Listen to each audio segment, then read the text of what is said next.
Imagine that you're taking an entrance exam to get into a program that you've wanted to be a part of your entire life.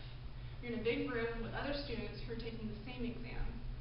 And in the front of the room, there's a facilitator. And on the back wall, there's a clock that's ticking. And with every tick, the pressure increases. You have a limited amount of time to answer the questions correctly, but you find yourself having to reread the same questions over and over and over again. Your time is up, and you put your pencil down next to your unfinished paper, and you feel defeated. This is a prime example of what it feels like to have dyslexia. My name is Naomi, and today I'd like to talk about how dyslexia affects a student's life.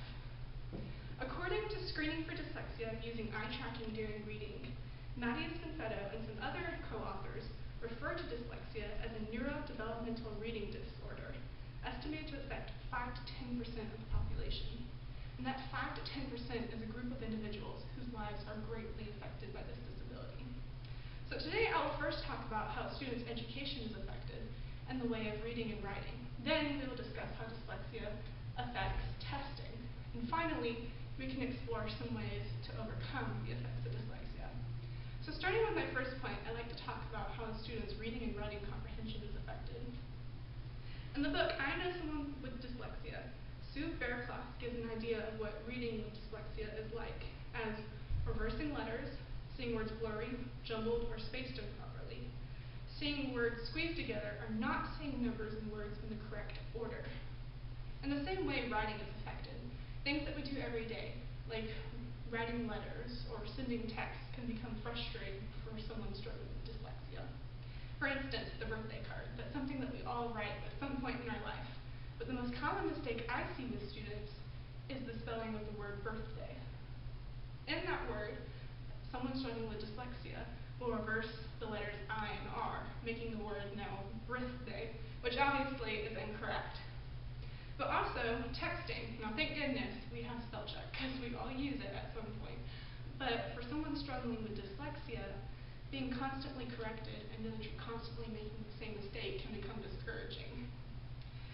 So another area that is hindered by dyslexia is testing.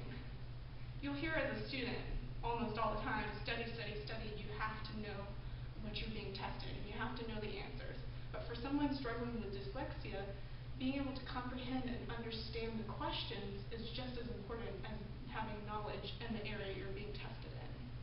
I'd like to share a personal story of a girl in my life who was going to take her driving permit test. She had studied, she was ready to go, she was going to pass the test. But when she took it, she failed. All her self-confidence went down and her self-esteem was low, but she decided to continue to study and take the test again. And she failed. She took and failed the test 3 times before the correlation between her dyslexia and the fact that she was failing was made.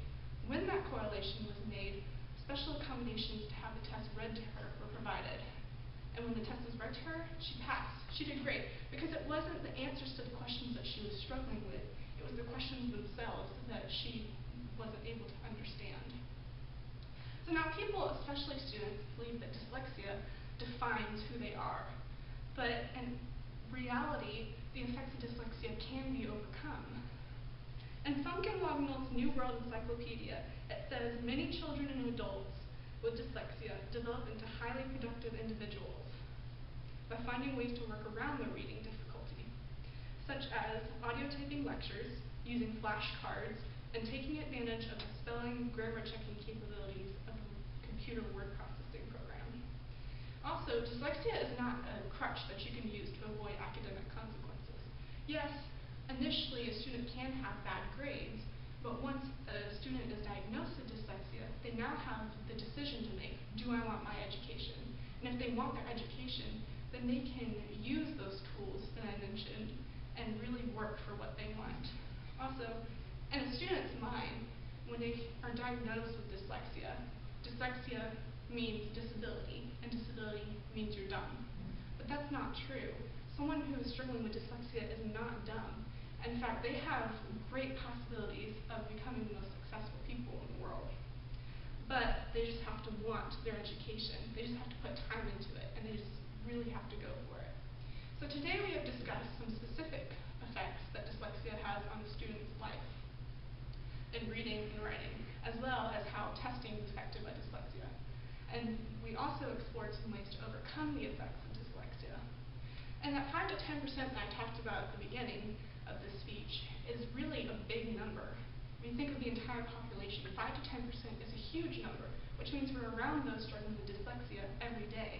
We might not notice it because they're normal people like me and you, but it's up to us that when we come across someone who's struggling with dyslexia to encourage them and to mention those tools and help them overcome these hurdles in their life. So I encourage you and anyone that you know with dyslexia to live life to the fullest and follow your dreams. Thank you.